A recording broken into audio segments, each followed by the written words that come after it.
Jadi akhirnya J30 sudah dikirim ke konsumen ya semenjak mereka buka open order di GJAW 2025 kemarin, dan mobil ini akhirnya mendarat di kantor kita pinjem dari Jetour. Ini mobil harganya di bawah 600 juta ya. Jadi kemarin tuh 568, sekarang 586 kalau nggak salah ya.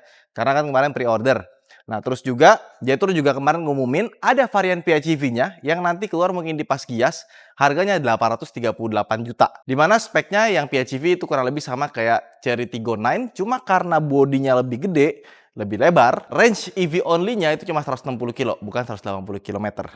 Tapi ini mobil semakin dilihat semakin ganteng. Cuman waktu kita foto-foto, kita bikin video, entah kenapa ini rasanya mobil kayak kurang fotogenik ya, kurang videogenik gitu. Jadi lebih keren pas kita lihat langsung dibandingkan dengan pas kita foto. Apalagi kalau misalkan mesinnya lagi mati ya, tulisan Jetour-nya sama lampu LED-nya itu nggak nyala. Kalau dinyalain jadi lebih bagus. Nah, jadi lebih cakep kan? Tuh. Terutama dari lampu depannya sih.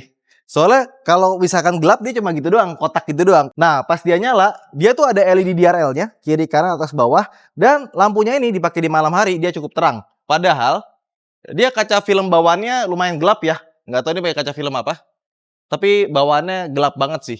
Mungkin kalau misalkan kalian punya Jetour sebaiknya pakai kaca film yang lebih terang lagi. Dan si Jetour T2 ini banyak banget modifan body kitnya. Ada yang model kayak gini, kayak gitu, kayak begitu. Banyak banget desainnya. Bahkan ada yang dibikin mirip kayak Defender. Karena emang bawaannya ya dia tuh dimirip-miripin sama Defender sih. Sama dia punya fog lamp di bagian sini. Ternyata dia nggak cuma fog lamp, dia juga berfungsi sebagai cornering lamp. Jadi pas lagi diparkir lampu nyala gitu kan nggak nyalain fog lamp. Pas belok kok nyala sebelah gitu kan.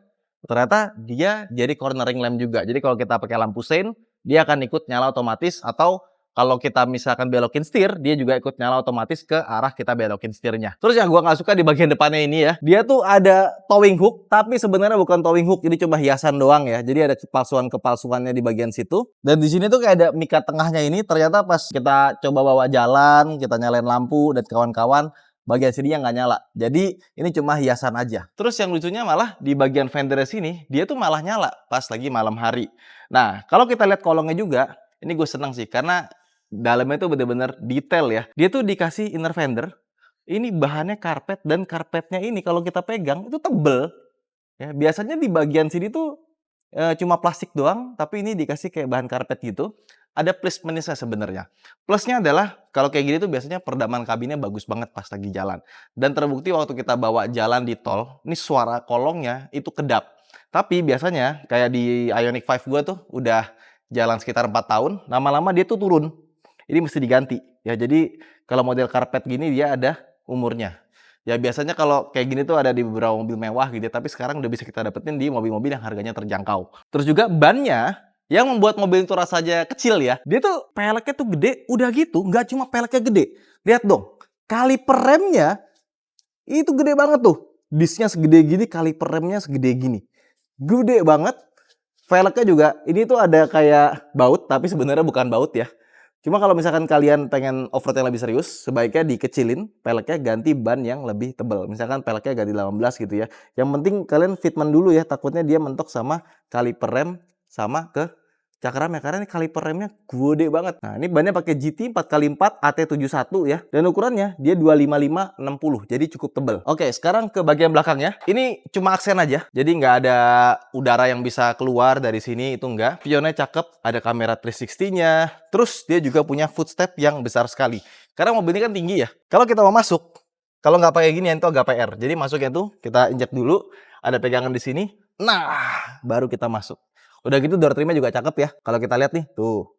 Atasnya empuk-empukan, bawahnya juga empuk lagi. Ada pattern di bagian sini. Sama di sini juga ada patternnya, cakep. Terus ada tempat buat naruh sesuatu. Tahu nggak dia cocoknya buat apa? Buat naruh payung lipat. Dan gua udah coba masukin payung lipat, bisa. Jadi Jetour kalau mau bikin aksesoris gitu ya, coba deh bikin payung lipat, ada tulisan Jetour-nya. Itu bisa dimasukin ke sini. Cakep sih kalau menurut gua ya. Power window-nya juga sudah all auto, audio dari Sony, suaranya juga bagus. Terus ke belakang itu juga kalau mau masuk lebih baik pegangan di sini. Karena masuknya agak susah kalau kita nggak sambil pegangan dan naik ke footstep. Dan pas ke belakang, desainnya jadi lebih keren lagi. Nggak tahu, gue suka banget desain ininya ya, pegangannya. Tapi ini bukan buat nutup, nutupnya di sini. Karena kalau nutup dari sini agak susah dipegang. Justru pas kita lagi duduk di belakang, kita sender tangan ke sini, kita pegang ini, itu justru malah enak. Nah, terus kita ke kolongnya. Kolongnya ini cukup rapi ya kalau kita lihat ya. Dan dia ini punya tangki bahan bakar di bagian bawah sini ya. Ada armornya dari plastik lagi, sama emang bahannya plastik atau polikarbonat. Di mana hampir semua mobil zaman sekarang itu pakai tangki bahan bakarnya plastik. Nah, kebetulan kemarin tuh ada kecelakaan ya. Mobilnya terbang, si tangki bahan bakarnya kesenggol, sobek sampai dia kebakar. Ya sebenarnya itu menurut gua bisa terjadi di semua mobil ya. Bukan karena mobilnya jelek atau apa. Karena mobil apapun kalau misalkan tangki bahan bakarnya kesenggol sampai sobek, ya pasti ada percikan, otomatis kebakar lah. Jadi kalau misalkan kalian bilang, wah kebakar nih pasti mobil listrik gitu kan. Justru mobil bensin dengan tangki bahan bakar itu sifatnya lebih eksplosif, bisa dem gitu loh. Tapi kalau misalkan mobil listrik, kalau misalkan ada thermal runway, dia kebakarnya justru pelan-pelan. Berasap dulu ya kan, habis itu kebakar, lama-lama merembet, habis itu gosong. Jadi nggak meledak gitu kalau mobil listrik. Cuma memang karena mobil listrik itu jumlahnya lebih sedikit dan teknologinya baru gitu ya. Jadi setiap ada kebakaran itu biasanya jadi berita gitu. Sedangkan kalau mobil bensin karena kita udah terbiasa, jadi ketika ada kasus kebakar jadi kayak biasa aja gitu. Nah, ke belakang lihat nih. Shock breaker-nya gede banget. Ini dikasih cover ya. Shock-nya tebal banget. Terus kalau kita lihat ke bawah, kaki-kakinya gede dan ini masih ada sisa-sisa off-road-nya. Nah, desain belakangnya mirip apa? Mirip Defender baru ya, ganteng. Bahkan ada body kit yang lampu belakangnya itu dibikin mirip bener sama Defender. Cakep ya. Terus di sini ada kotak besar, tapi ini bukan tempat buat naruh barang seperti Chery J6. Dia ini adalah ban serep ya.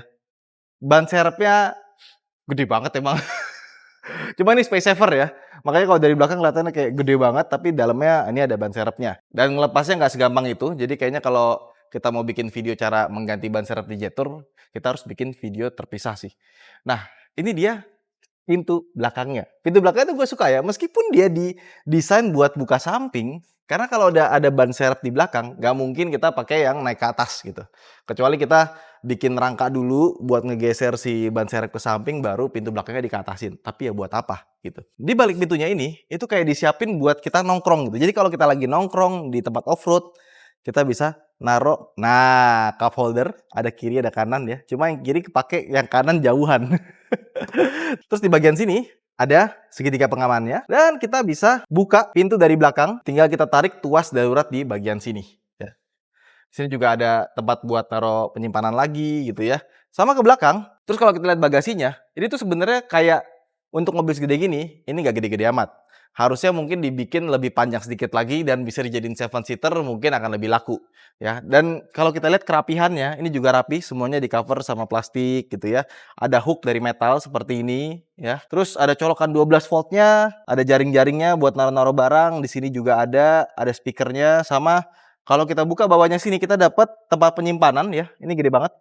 Tuh, sampai sedalam ini. Tuh. Terus, nggak cuma itu aja. Ini kalau kita buka lagi, di bagian sini ada subwoofer yang gede. Biasanya subwoofer audio bawaan Sony itu nggak gede-gede amat, tapi di sini subwoofernya lumayan besar. Terus kita juga dapat tray nih. Kalau misalkan kita mau bikin separasi di belakang, jadi di atasnya taruh barang lagi, atau kita mau melindungi barang-barang kita biar nggak bisa diintip dari luar. Gitu. Yuk, kita tutup. Sekarang kita ke belakang dulu. Wah.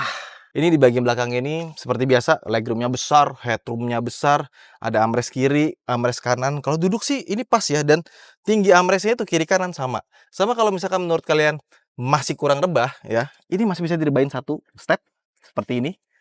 Oke, ini baru lebih enak sih pas kita pakai duduk ya. AC belakangnya ada, cuma dia ikut controller dari depan ya, ada USB A, USB C, dan di belakang jok ada tempat buat naruh-naruh sesuatu di sini. Cakep sih belakangnya, sama ada LED ambience light-nya. Biasanya untuk kursi belakang itu nggak dikasih LED, sama untuk bagian belakang ini yang di atas dia bukan soft touch ya, dia masih hard plastik kayak gini. Tapi so far di belakang ini rasanya mewah, dapat sunroof sampai ke belakang sini panjang ya.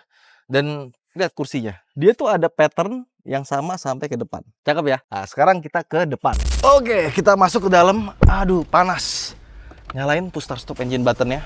Seperti ini dia desain dashboardnya, ganteng ya. Jadi mungkin mobil di bawah 600 juta yang desain dashboardnya paling ganteng sih. Jadi emang biasanya mobil dari Cina itu dibikin mewah dan simpel gitu ya, nggak terlalu banyak lekukan atau semacamnya, aksen-aksen tuh nggak terlalu banyak gitu. Tapi di mobil ini cakep sih.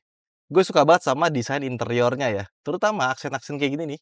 Tuh, bagus ya, kayak ada peta, ada kotak-kotak gitu ya, arahnya kemana. Ya meskipun ini rata doang ya, dia nggak bisa jadi tempat penyimpanan. Nah, di bawahnya ada tempat penyimpanan, dikasih rubber finish, ini soft touch, atas soft touch ya, jahit-jahitannya pun asli. Nah, ini bisa jadi tempat penyimpanan yang cukup besar, soft opening lagi. Terus bagian sini juga keren. Desainnya tuh bener-bener niat ya. Tuas transmisinya juga gede, bagus. Tapi tombol P-nya dia ada di sini ya. Jadi butuh sedikit penyesuaian. Sama di sini juga kita masih dikasih tombol-tombol dan bagian tengahnya ini buat ganti-ganti mode off-road. Terus di bagian bawah sini ya, dia ada cup holder 2 biji, bisa dicopot dan bisa ditutup. Tinggal kita geser gini aja. Jadi lebih rapi. Bawahnya dia ada tempat penyimpanan yang gede, dikasih rubber finish juga ya. Sama yang masuk ke Indonesia kebetulan J32-nya yang varian facelift. Jadi di bagian AC-nya sini kita dapat tombol-tombol ya. Tombol ini ada beberapa yang bisa dipencet ke bawah aja. Tapi kayak misalkan temperatur nih bisa dipencetnya atas bawah.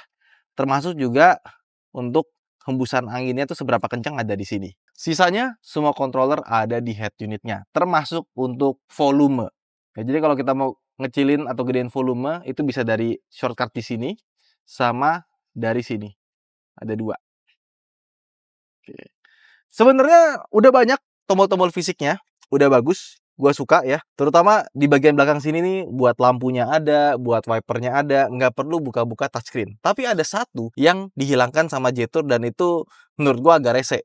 Untuk ngatur spionnya. Jadi buat nutup dan ngebuka, itu kita tarik dari atas sini, ya. Terus pencet ini. Baru kita bisa fold. Oke, baru bisa nutup. Atau dari sini juga ada sih. Nih, kita nah, buat aturnya, ya ya itu nyebelin sih.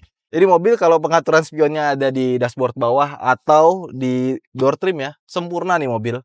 Tapi untuk yang lainnya kayak misalkan untuk power window sama untuk kunci buka tutup pintu dia ada di bagian sini. Jadi komplain gue soal interior cuma ada di spionnya doang. Sisanya bagus sih. Pedal shifter juga ada, adasnya bagus deh kita coba ya. Kursinya ya, dia udah elektrik kiri kanan. Tombol-tombolnya pun cakep, bisa diatur lambarnya. Cuman dia nggak ada pemanas ya, ada cuma pendingin saja. Buat nge-save-nya dia ada di bagian sini ya, di layar. Dan untuk naik turunnya sayangnya cuma buat naik turun aja. Tilting depan itu nggak bisa diatur. Jadi pas kita pakai, gua senangnya paling rendah duduk kursinya ya. Nah, pahanya ini kurang menyangga sempurna dan kursinya ini terlalu lebar. Jadi pas kita duduk itu kurang meluk ya, bagian sini itu masih terlalu lebar, baru side supportnya itu kejauhan. Jadi buat geser kiri kanan, kayaknya nih kursinya didesain buat orang yang badannya lebar-lebar. Ya karena kalau badannya langsing kayak gua, cailah langsing. Ya, masih kurang sportif sih. Ya. Oke, sekarang kita mau jalan yuk. Sekarang kita ada di dalam Jetour T2 all-wheel drive ya. Ini sebenarnya powertrain-nya sama persis kayak Chery Tiggo 8 Pro Max yang pakai mesin 2000 cc turbo Kunpeng engine. Jadi Chery Group itu dia punya perusahaan yang bikin engine namanya Acteco. Ya, di mana Acteco itu nggak cuma bikinin mesin buat Chery Group doang, tapi buat mobil-mobil lain juga. Even pabrikan-pabrikan Eropa udah pakai mesin itu dan dia juga bikin mesin buat kapal sama buat pesawat ya si Acteco itu ya. Jadi kayak udah pokoknya Chery Group itu termasuk Jetour fokus bikin mobil aja yang bener. Soal powertrain itu dia yang aturin, termasuk juga transmisinya. Nah, cuma di Jetour ini untuk menggerak four wheel drive-nya atau wheel drive-nya dia pakai punya Borg Warner yang udah teruji udah lama lah ya. Dia bermain di all wheel drive ini. Nah, rasanya sama nggak sama kayak Tiggo 8 Pro Max? Ternyata rasa engine-nya berbeda. Dia pas di start masih ada getarannya dikit ya, kayak si Tiggo 8 Pro Max. Dan ketika digas ya, dia tuh kalau eco sama normal rasanya agak beda. Gue lebih seneng di normalnya, karena ekonya tuh kayak dia ngambil transmisinya tuh giginya ketinggian gitu. Tapi kalau di normal pas ya. Dia tuh waktu kita gas, kita mau maintain speed, itu dia kayak meluncur. Jadi kalau misalkan kita lagi jalan nih, kita jalan sekarang di misalkan di 50 gitu ya.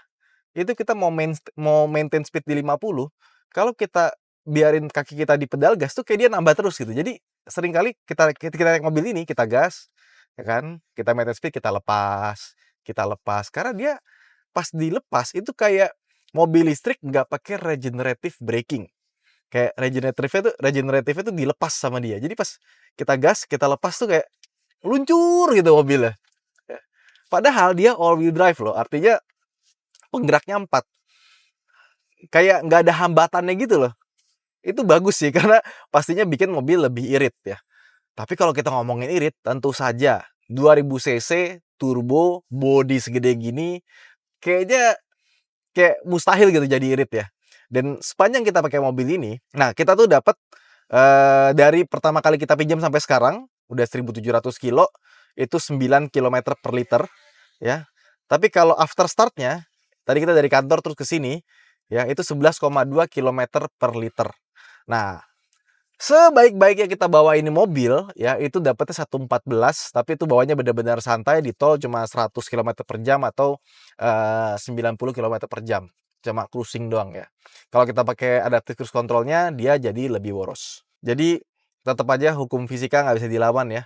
Mobil yang berat, tenaga yang besar, kalau kita mau dapat mobil yang irit, kayaknya agak sulit ya. Tapi untuk mobil segede gini menurut gua, ini nggak boros-boros amat. Karena temen gue tuh beli ini, terus dia bandingin sama konsumsi bahan bakar dia waktu dia dari Jakarta ke Salatiga pakai Alphard gitu. Katanya bensinnya lebih hemat ini dibandingkan dengan Alphardnya gitu. Jadi kalau kalian biasa bawa Alphard atau mungkin bawa Land Cruiser atau mungkin bawa Fortuner bensin, pindah ke mobil ini, konsumsi bahan bakarnya mungkin kalian nggak kaget gitu. Jadi mungkin kalau kalian biasa bawa Alphard, Land Cruiser, atau mungkin Fortuner yang bensin, pindah ke Jetour, mungkin rasanya lebih irit. Tapi kalau kalian pakai mobil biasa gitu, kayak misalkan kalian 500 jutaan deh, mungkin CR-V turbo lah yang bekas gitu kan, 500 jutaan juga tuh. Pas bawa ini terasa borosnya. Tapi untuk mobil segede gini sih menurut gua masih tergolong irit, walaupun tetap aja seirit-irit mobil kayak gini, kalian terutama pas macet ya, mungkin bisa 16, 17 pas lagi macet-macetan. Pedal feel-nya terutama remnya juga enak ya. Dan waktu kita ngerem agak keras, dia tuh bodinya nggak diving ya, nggak nunjem ke bawah gitu padahal mobilnya gede. Udah gitu suspensinya surprisingly, awal-awal gue nyoba ini mobil rasanya lumayan kaku, stiff ya. Kalau kita di jalan lurus kayak gini, ketemu lubang atau apa, itu rasa body rigidnya tuh masih berasa gitu, yang goyang-goyangnya gitu ya. Tapi pas sudah kita bawa di tol, jalan yang bergelombang kayak di MBZ, kayak di tol Trans Jawa yang begini-begini ya, surprisingly malah enak suspensinya. Gua nggak nyangka gitu. Jadi meskipun di suspensinya tuningannya kaku ya, tapi karena fine tuningnya bagus, gua ngerasa suspensinya malah jadi enak. Even kita duduk di belakang aja, itu ayunannya masih enak gitu pas kita pakai di jalan tol yang seperti itu. Di bawah 120, 140 juga ini mobilnya masih anteng. Sama untuk peredaman kabinnya, ini mobil juga bagus ya. Kaca depannya sudah double glass ya. Suara kolongnya itu bagus. Paling suara anginnya aja pas kita bawa 140 itu dia mulai berasa masuk ya. Sisanya sih bagus, dan apalagi kalau kita udah nyetel audionya, seperti yang gue bilang tadi, dia audio Sony-nya itu cukup kencang bassnya. Jadi subwoofernya cukup gede, suara bass cukup dalam, dan suaranya enak sih, baik di depan sampai ke belakang. Cuma nggak tahu kenapa, gue lebih seneng pakai settingan audio manual dibandingkan pakai settingan audio yang surround sound-nya dia, kayak kurang pas aja gitu. Oke, kita mau coba seberapa kencang dia 0 ke 100-nya. Kita masukin mode sport dulu. Kita matiin stability control-nya ya. Nanti sampai tempat yang cukup safe, kita coba gas.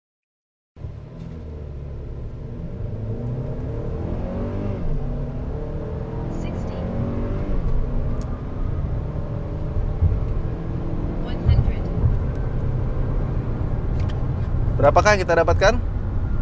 9,2 detik. Ya.